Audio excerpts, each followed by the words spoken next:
الحمد لله رب العالمين الرحمن الرحيم مالك يوم الدين إياك نعبد وإياك نستعين اهدنا الصراط المستقيم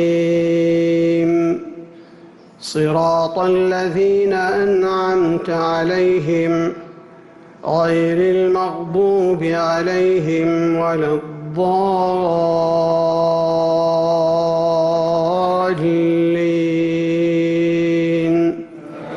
آمين.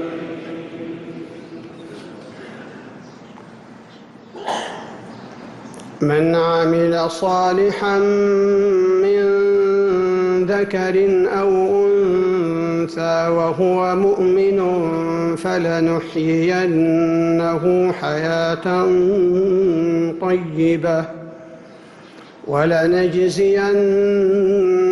أجرهم بأحسن ما كانوا يعملون.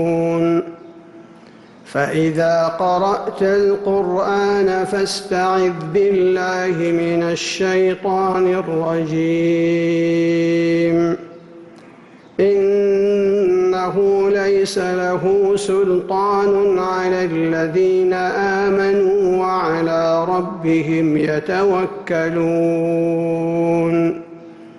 إنما سلطانه على الذين يتولونه والذين هم به مشركون.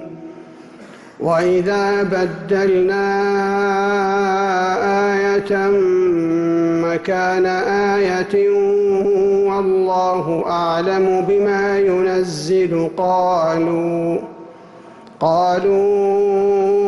إنما أنت مفتر بل أكثرهم لا يعلمون.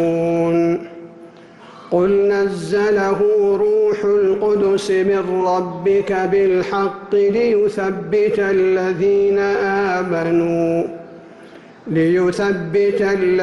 آمنوا وهدى وبشرى للمسلمين. ولقد نعلم أنهم يقولون إنما يعلمه بشر لسان الذي يلحدون إليه أعجمي وهذا لسان عربي مبين.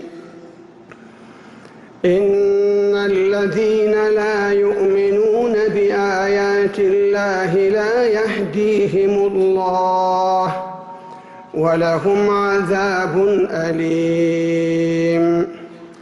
إنما يفتري الكذب الذين لا يؤمنون بآيات الله وأولئك هم الكاذبون.